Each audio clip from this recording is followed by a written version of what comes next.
కుండ బద్దలు కొట్టు నామినేషన్స్ అయితే అదిరిపోయాయి. ఇమాన్యుల్ అడ్డంగా దొరికిపోయాడు, బుక్ అయిపోయాడు అని ఎందుకు అంటున్నా అంటే 4 నామినేషన్స్ చీటీలు ఉన్నప్పుడు ఇమాన్యుల్ పలారం పంచినట్టు పనిచేసి చాలా సేఫ్గా ఉన్న ఇమాన్యుల్ తనూజ చాలా తెలివిగా ఈరోజు 2 నామినేషన్లు వేసే అవకాశాన్ని ఇమాన్యుల్ చేతిలో పెట్టింది. తన రియాలిటీని బయటకు తీసుకొచ్చింది. నిజంగా హ్యాట్స్ ఆఫ్ చెప్పాల్సిందే. అసలు తనూజకి ఈరోజు అయితే సూపర్ అనిపించింది. నామినేషన్స్లో ఫైర్ని పుట్టించింది.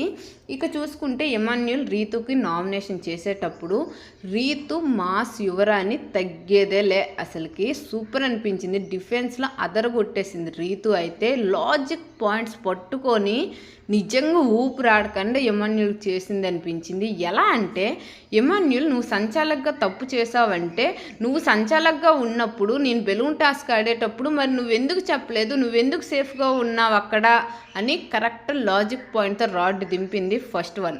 సెకండ్ వన్ ఏంటి తెలుసా, మరి డాల్ నామినేషన్లో నువ్వెందుకు మరి మమ్మీ తీసుకురాలేదు, నువ్వెందుకు సేఫ్గా ఉన్నావు అని సెకండ్ లాజిక్ పాయింట్తో కొట్టింది. నిజంగా బిక్ అయిపోయాడు పిల్లడు పాపం. సూపర్ అనిపించింది రీతు అయితే.